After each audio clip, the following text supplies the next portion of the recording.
I want to welcome everyone here today in this room full of Nobel Prize-winning physicists and mathematicians.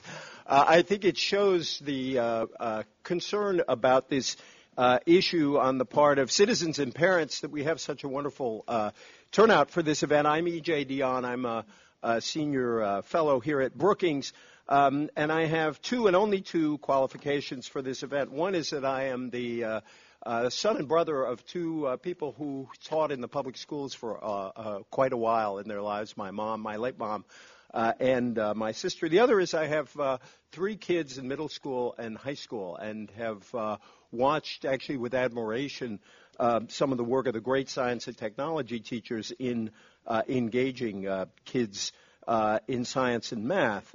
STEM, if you are acronym insensitive as I am, STEM, as you know, stands for science, technology, education, and mathematics. And the engineering, I'm sorry. See? As I said, I am acronym insensitive. I'm staring at the word here. Maybe we have, the next one will be on reading, our next session. We are here in very large part because of the initiative of the Simons Foundation and Dr. James Simons. We learned, Dr. Simons and I, that we have something very important in common, which is that we have been thinking independently about this subject in light of Sputnik. Now, people who are historically knowledgeable or of a certain age remember Sputnik. The Soviets put a satellite in space, and suddenly we were worried that we were behind in the space race. But this was that very rare case of paranoia leading to a positive outcome. Because Sputnik led to an enormous debate in our country about whether we were doing well enough in education. I think Sputnik in some ways inspired the famous John Kennedy election slogan, "We can do better." And it led to one of the truly great achievements of the Eisenhower administration, which was the passage of the National Defense Education Act. And it turned out that Dr. James Simons, who I am about to introduce, was the first person to get a Ph.D. under the National Defense Education Act, so he knows of its importance. I went to college in large part because of NDEA. My wife went to college because of that program, and I think there's a lesson here, which is that there is, first of all, we talk a lot about the difference between investment and spending by government, and sometimes people suspect that those who talk about investments are trying to disguise spending behind the word investment. And yet think about what investment in education means. I would, if I may sound like Sarah Palin, I would bet you that Dr. Simons, in the course of his life, has more than paid back the taxpayers of this country for that modest sum he got for his Ph.D. And think of that multiplying through our whole society. So I think we should want to have more equal and better educational opportunities for all our kids simply because it's the right thing to do. But if that doesn't get you, think of all those returns that the taxpayers have gotten on this money that was put out in the 1950s, 60s, and 70s. Dr. James Simons is the founder and chairman of Math for America. He's president of, this is wonderful, Euclidean Capital. He is board chair of Renaissance Technologies, LLC, which is a highly quantitative investment firm from which he retired in 2009 after many years as CEO. Previously, he was chair of the mathematics department at the State University of New York at Stony Brook, and with his wife, Marilyn, he manages the Simons Foundation, our benefactors today. I am very honored to introduce Dr. James Simons.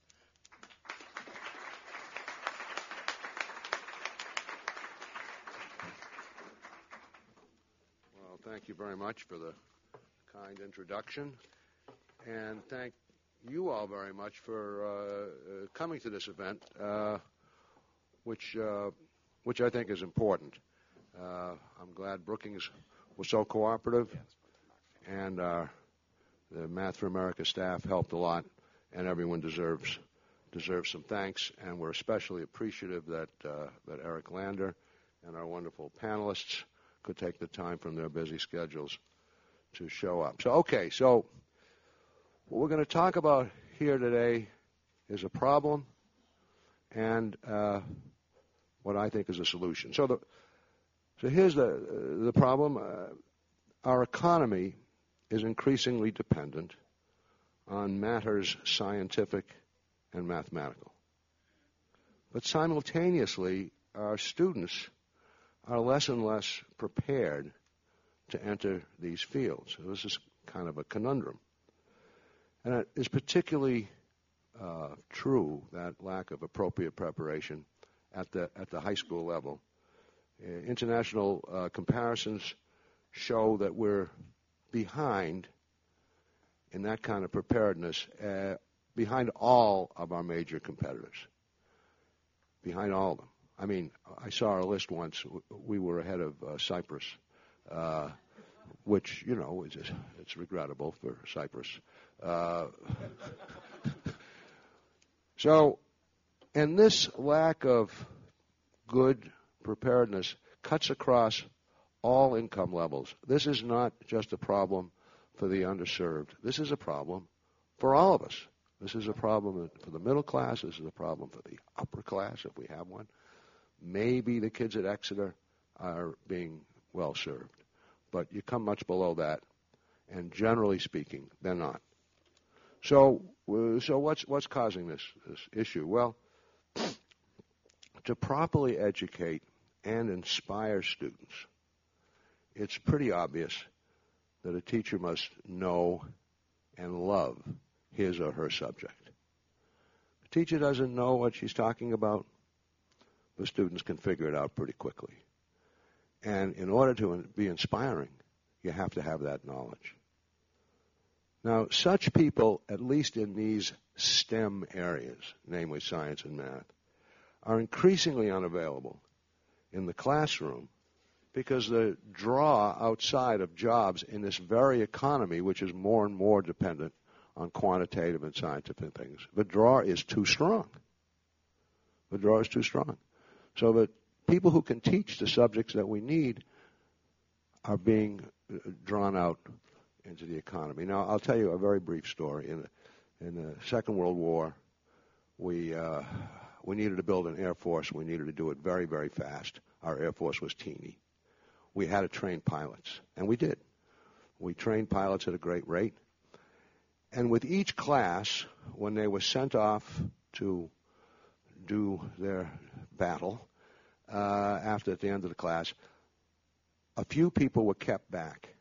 In fact, the best pilots in the class were kept back. And why were they kept back? They were kept back to teach. They were kept back to teach the next class and perhaps the class after that. Then, you know, these guys wanted to go and show their stuff, and eventually they went off and did. But it was reckoned that the best pilots, by and large, were going to make the best teachers.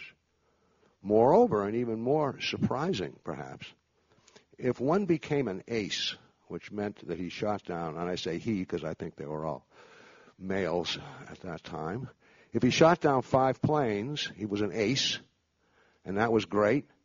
But instead of leaving him there to try to shoot down the 6th and maybe not make it, they brought him back to teach in those same classes, because it was reckoned that who would be more inspiring than someone who was an ace. So that worked pretty well. We built a pretty good Air Force, and as most of you know, we won the war. I assume, perhaps you all know. So what's the general solution to this problem? The general solution is to make the job of high school teacher of math and science sufficiently attractive, both in compensation and respect, that it will induce sufficient members of well-qualified people to enter and, most importantly, remain in the field of teaching. You can get people to come in, but if the job's not very good, they're simply not going to stay. No, what I just enunciated is what any business would do. We can't get enough good welders. Well, we're probably not paying enough. Let's make the welder job better, raise the salaries, give them more time off, whatever it takes, but we need to get good welders. So a company would just automatically do that. But it's a little more difficult in a country. In particular, the local school districts are not in a terrific position to do it. There's a strong push for flat salaries. many districts aren't even aware that they have a problem because they're not so sensitive to math and science and may not even know that many of their teachers, they do know it's kind of hard to find math teachers, but aside from that, they may not. So it's probably not going to get solved at the district level. Well, a federal program, as the speaker before, Mr. Dionne, said, the NDEA was a great program, and perhaps we could find another one. Now, I trotted down to Washington early on, spoke to a couple of senators, one in particular, and said, hey, here's an idea for a program, blah, blah, blah, you do this, you do that, we'll solve this problem. He said, it's a wonderful idea. But regrettably, nothing happened, which is probably everyone's experience. The first time they go down to Washington with a great idea that will transform the world, nothing's going to happen. So after a few more fruitless such visits, we started an organization as a pilot called Math for America. We just focused on mathematics because that was the easiest place to start, and the majority of math and science teachers are actually math teachers. And it's a pretty good program. We do the right things. We give people fellowships. We train them. We pay them stipends to teach. There's a master teaching corps that's growing. And it started in New York, and now we have sites in Los Angeles and Utah and San Diego and right here in D.C. and starting up in Boston and Berkeley. There's about 500 members of this corps, if you like. And it costs about, I reckon, $12 million a year to run this operation. But again, it was set up as a pilot for a federal program. We wanted to demonstrate you could do just what I outlined. So now PCAST, talking about acronyms, the President's Council, I don't know what the A is, S is science, and T is technology. What's the A? Advisors. Okay. PCAST. Engineering. Every word is engineering. PCAST was charged to do a report on STEM education, how to improve it. And this report is about to be released.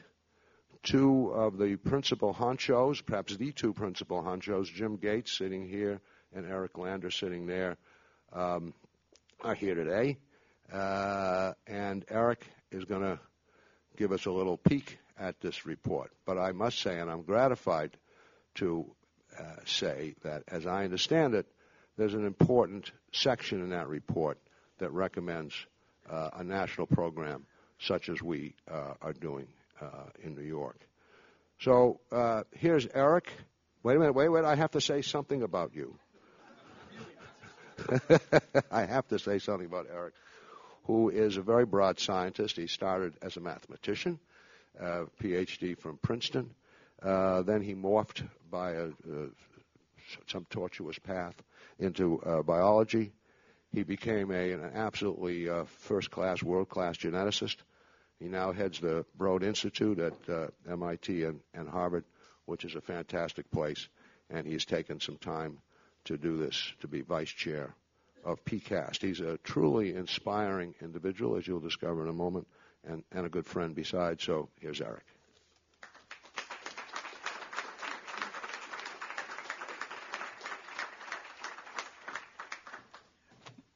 Actually, PhD is from Oxford. My bachelor's is from Princeton. And I'm an algebraic combinatorialist and did algebraic number theory before that to establish mathematical credentials for Jim. Very important. Well, I'm delighted to be here and to... Now am I delighted to be here? Okay. Now I'm delighted to be here and to tell you a little bit about the PCAST report that we hope to have released later this month, maybe even soon. When the President's Council decided what reports it wanted to focus on, what recommendations it wanted to make to the President, one topic was unanimously on everyone's list, and that was STEM education. It was by far the most strongly held belief amongst PCAST that we needed to address these issues. And we decided to focus on them in two parts, to focus first on K-12 STEM education, and then later on college and university STEM education. We've, in fact, just completed our report on K-12 STEM education.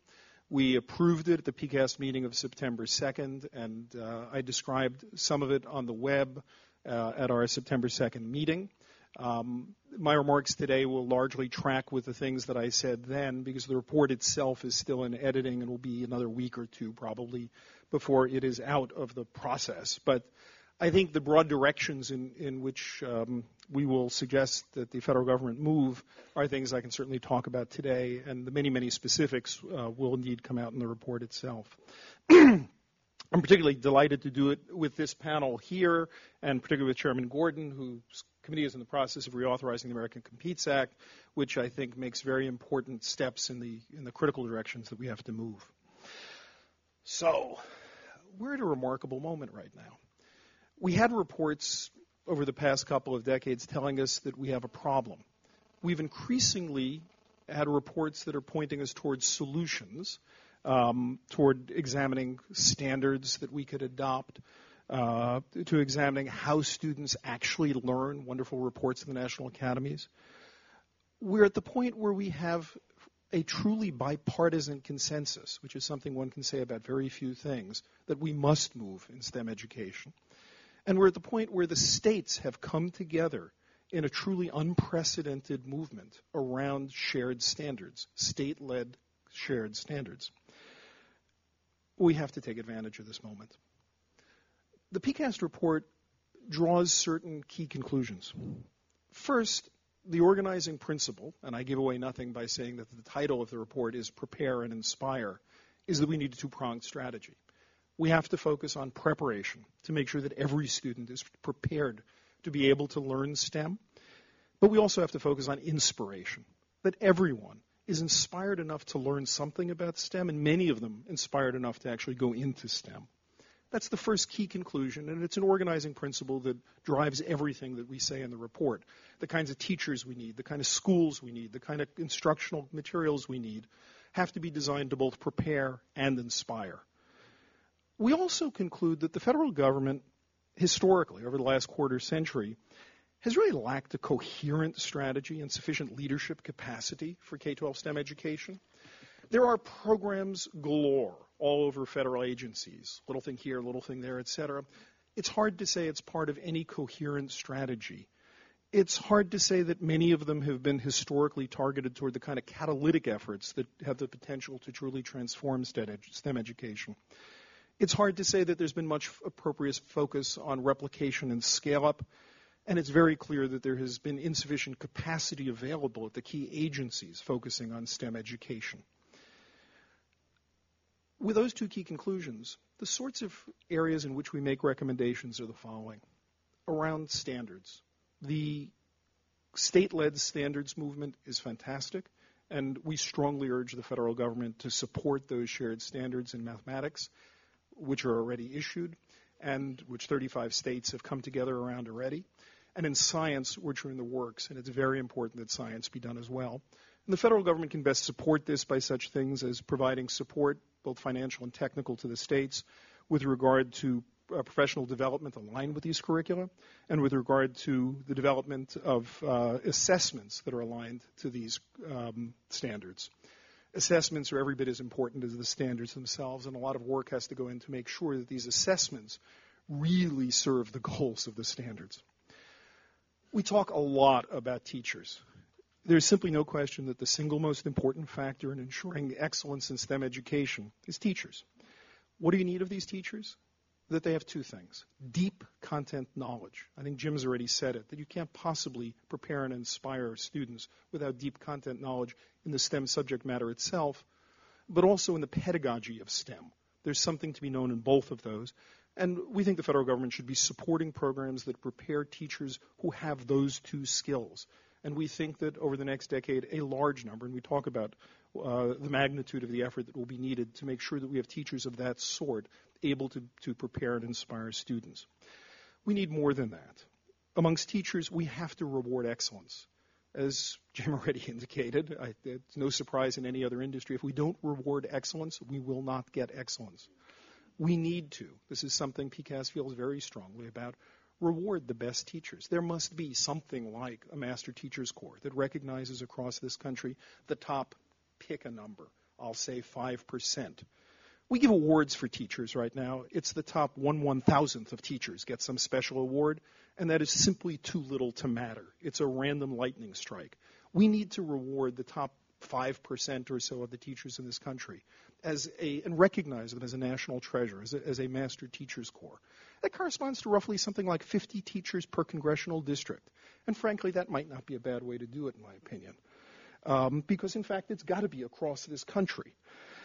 There are many questions about how you should organize such a thing, but that you should organize such a thing, I personally feel very strongly.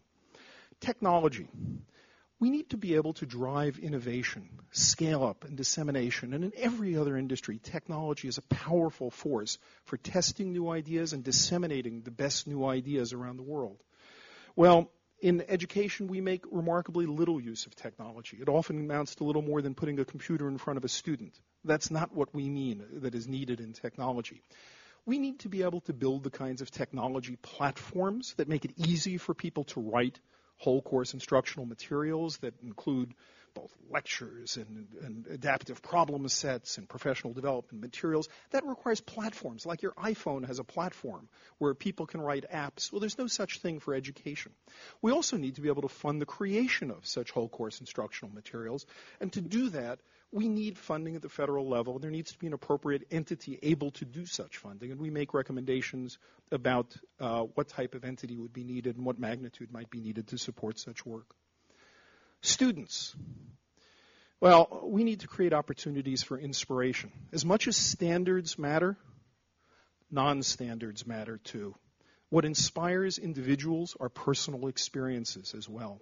We need to have the opportunities for personal experiences to discover that you can discover something, you can invent something, you can create something. And that can only happen in a personal way. We have lots of money for after-school programs in this country, and very few of them are targeted to anything having to do with STEM. We have lots of other kinds of wonderful programs, fabrication labs, for example, math contests, science contests. We have a platform that could be scaled up to inspire students, but we have to invest in it in a much more coherent way. Schools. We have in this country about 100 STEM-focused schools, truly paragons of excellence. I'm myself a kid from Brooklyn who went to Stuyvesant High School, and that changed my life. There are schools around this country, High Tech High in San Diego, Thomas Jefferson in Virginia, and others, but there's only about 100 of these. They tend to exist at the high school level, not at the elementary level, not even at the middle school level. They tend not to exist in poorer neighborhoods. I think we need more of these types of schools, both because of the mass of students they themselves can produce and because they are laboratories for experimentation. They're laboratories for scale-up about how to do STEM education. And there are potential funds available here in this country, funds for magnet schools and turnarounds, that could be used in that fashion to make more STEM-focused schools. Finally, we need strong leadership. We need the Department of Education and the National Science Foundation working together. Now, I've got to say, one of the fantastic things is there is inspired leadership right now. There is inspired leadership, particularly at the Department of Education, in Secretary Duncan, who I know cares about these issues, and we've had a chance to talk at great length with him, as well as with Acting Director Cora Merritt of NSF. We need those two agencies to work together because they each own half of the puzzle. They need more capacity. The Education Department needs more capacity than the one fantastic person right now whose job it is to think about STEM education. He's fantastic, but I think not enough. We need other things as well. We need mechanisms for coordination across the federal government. The NSTC is a good mechanism for that, but it doesn't at a high level consider such issues. And there are some other ways that we can collectively as a country hold our feet to the fire to make sure that we truly deliver. Anyway, I think you will find the report to be of interest when it is through editing and available for release within this month. I felt particularly strongly, since we've talked about it at PCAST already, when I knew that event was being organized by mathematicians, and I still am a mathematician, that I should come and speak about this report here. I look particularly to Chairman Gordon's leadership and to others on the Hill for making sure that we'll have the authorizations and the appropriations to do these things. And I'm particularly interested in hearing what my distinguished colleagues here on the panel will have to say. So I'll stop there. Thanks very much.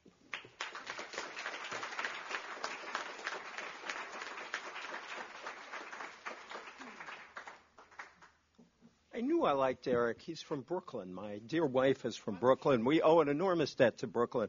I also like this per congressional district idea, and in deference to the late Senator Byrd, West Virginia can get an extra 500 master teachers or whoever you have to give them through to get it through. I just want to, while I was sitting there, I was thinking about my engineering error. And it was not my biggest or favorite error I've ever made on a platform. My favorite was introducing Representative Keith Ellison to the Jewish Council on Public Affairs. And as you may know, Keith Ellison is the first Muslim member of Congress. And the JCPA had organized this great conference on poverty, bringing together Catholic Charities and a series of other groups. And I was so focused on getting the word representative out that I introduced Keith Ellison as Rabbi Keith Ellison.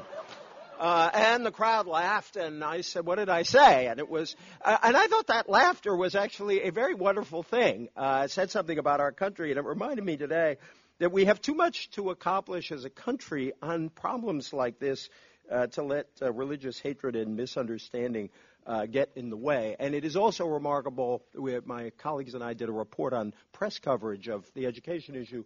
It's remarkable how much national press coverage focuses only on hot-button kind of divisive questions. Local coverage is better, actually. And I hope events like this and people like our colleagues can focus the whole discussion on substantive issues.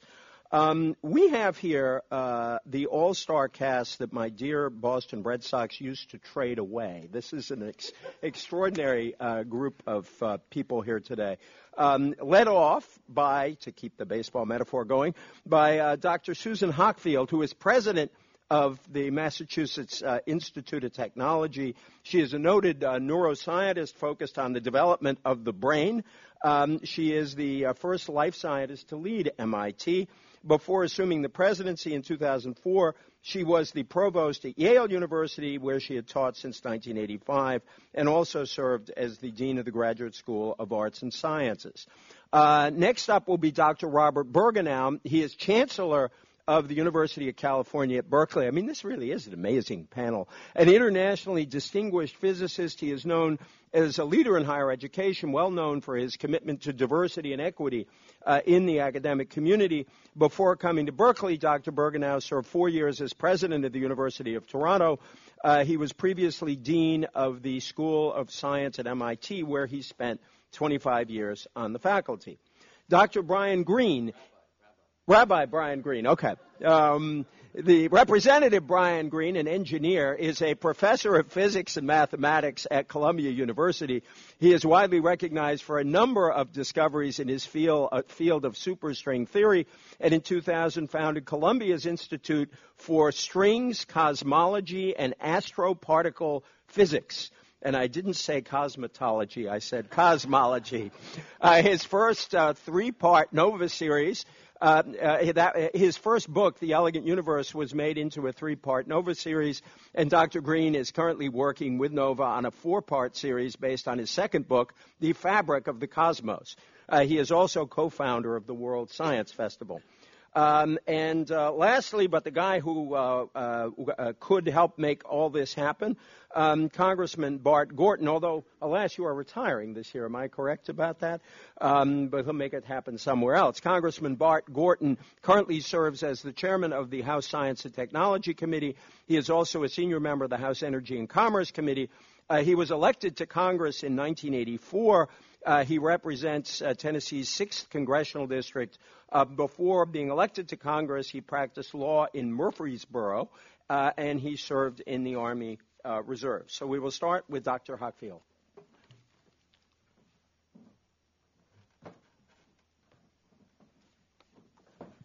Thank you, Rabbi. And thank you to the Brookings for hosting us here today for this really critically important conversation. I want to add my thanks to others, to Jim Simons and Math for America, for bringing us together today, and for, importantly, Jim's just phenomenal leadership in developing inspired and informed math teachers.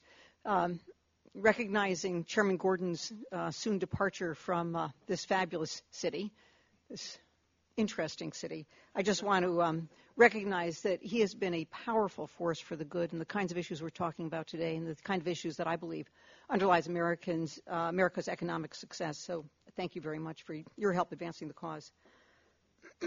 I also want to extend enormous gratitude to PCAST and Eric for taking on this pressing issue so early in their work.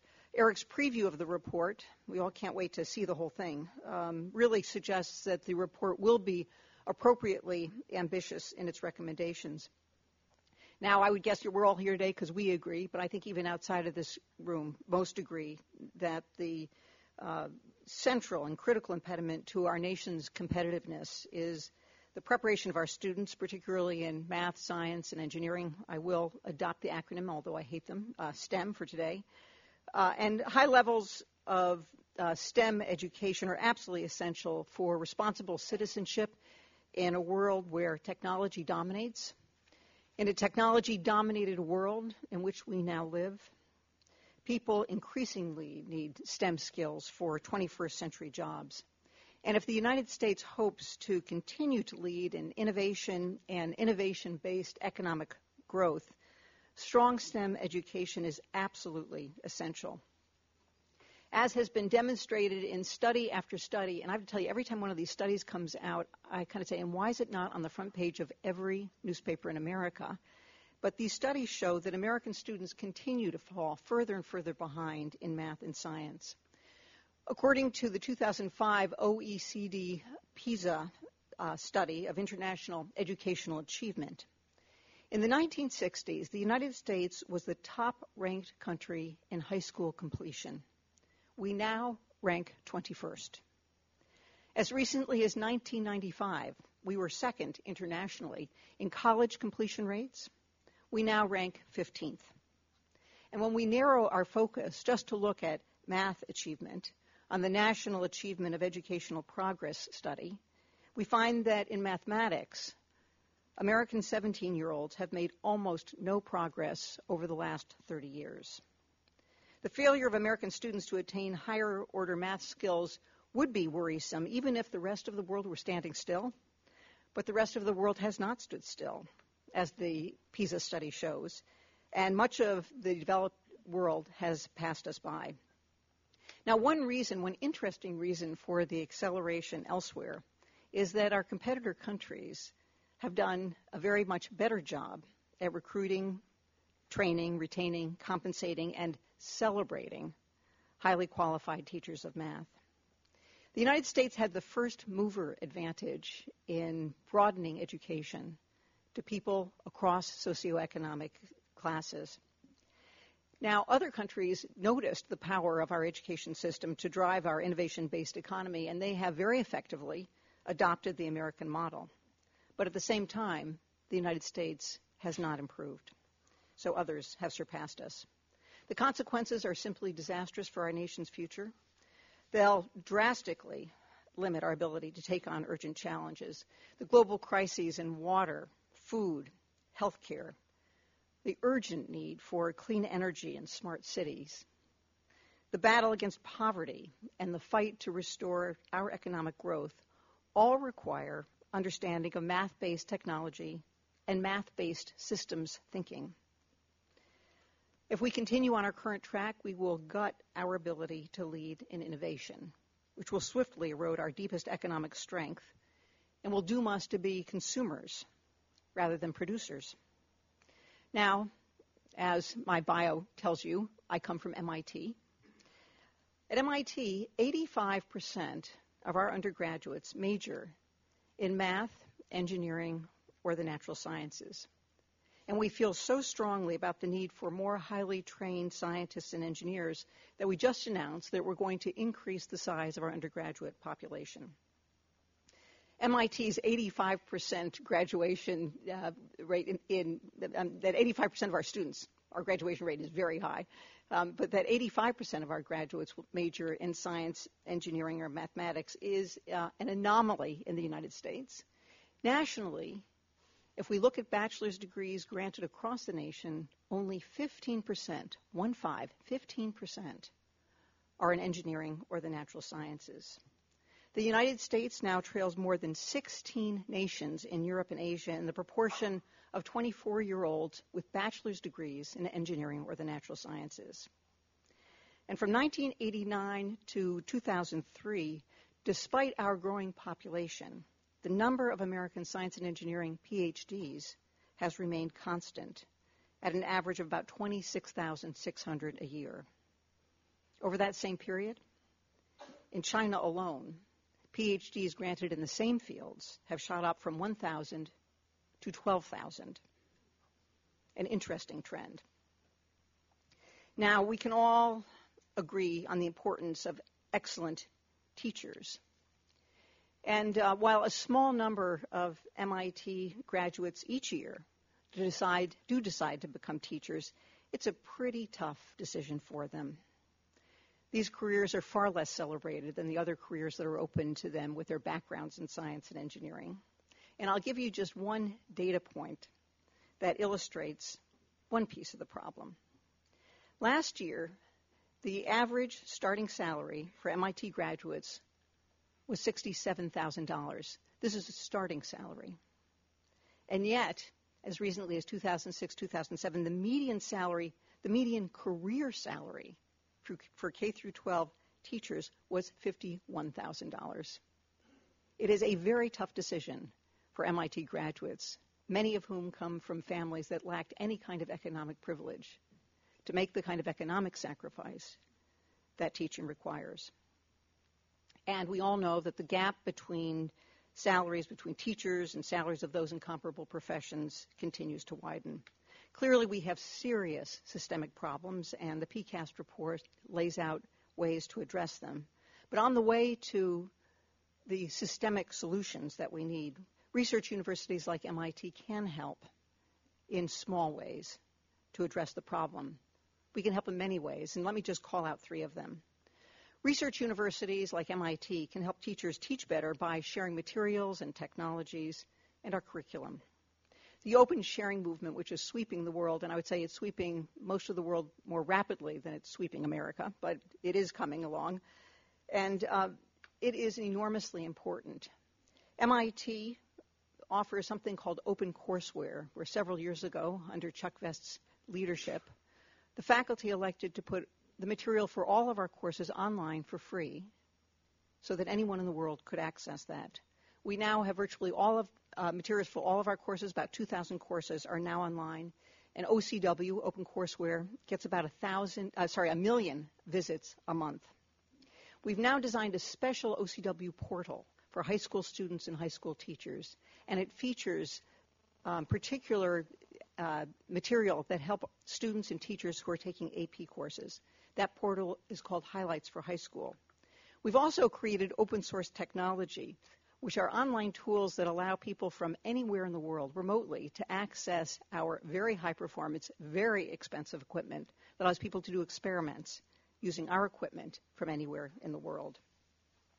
I'll tell you one story, one OCW story. We have a program that celebrates high school teachers whom our undergraduates have nominated as having made a huge difference in their lives. And occasionally, when I visit our alumni clubs, I'm allowed to actually bestow these awards on high school teachers. And one of the teachers, a math teacher, again celebrated by one of our students, as he received his award from me, he said, "I'm so excited about OCW because I just taught linear algebra to some exceptional students for the very first time in my life." So we're making it possible to equip those inspired and inspiring teachers with the materials they need. A second strategy is that research universities can help refresh, educate, and re-inspire exceptional teachers. Anyone who's ever taught will tell you of the really pressing need to continually refresh and reinvigorate one's own knowledge. And that's enormously magnified, particularly in science and engineering, by the very high rate of change in these areas. So we have a summer training program that invites middle school and high school teachers to our campus to get lectures and seminars with our frontier-breaking faculty. That adds over the years, and this whole program now, it's called SEPT, has 1,000 alumni who are passionate and continue to be in communication with one another and with us. Lastly, research universities can help us inspire young people to pursue STEM and STEM teaching. And inspiration is a very important variable in the PCAST equation. Now, inspiring this generation of Americans around science, engineering, mathematics is a bit of a challenge, but we have something really important working in our favor. This younger generation and the people I see in our campus, I call them the 17 to 30-year-olds, is a generation that clearly wants to make a difference, and they're ready to roll up their sleeves and get to work. I like to think of them as Generation Why Not. They want to feel that their work is having an impact in the world, and we have to help them understand, not just the young people at MIT, but across the country. They have to understand the incredible power of engineering and invention to change the world. I'll tell you another quick story. A friend of mine was trying to encourage his son to study science and engineering in college. And the son, a very good science and math student in high school, said, "Why would I do that? Everything's already been invented." So we have to say to that young boy and other boys and girls like them that math, science, and engineering skills are going to allow you to be the creators and the innovators, the problem solvers of the world, not just spectators and consumers, and that there's no greater joy or power than pursuing that direction. We have to say, think of your favorite device. Think of all the PDAs. Think of the Wii. Think of a video game, or even think of Google. These are devices that have transformed our lives, and I can guarantee that the people who invented them knew a whole lot about math and engineering and science. If you know anyone who's been saved by a medical treatment, someone who beat cancer or had a heart bypass operation, or who's now living with AIDS, the people who invented those treatments knew a whole lot about math and engineering and science. Or if you're a young person and you're hoping for technologies that might save the planet, like electric cars or radical new ways of harvesting solar energy, or making nuclear energy a safer option, the inventors and the entrepreneurs who will bring those technologies to life definitely will know a lot about math and engineering and science.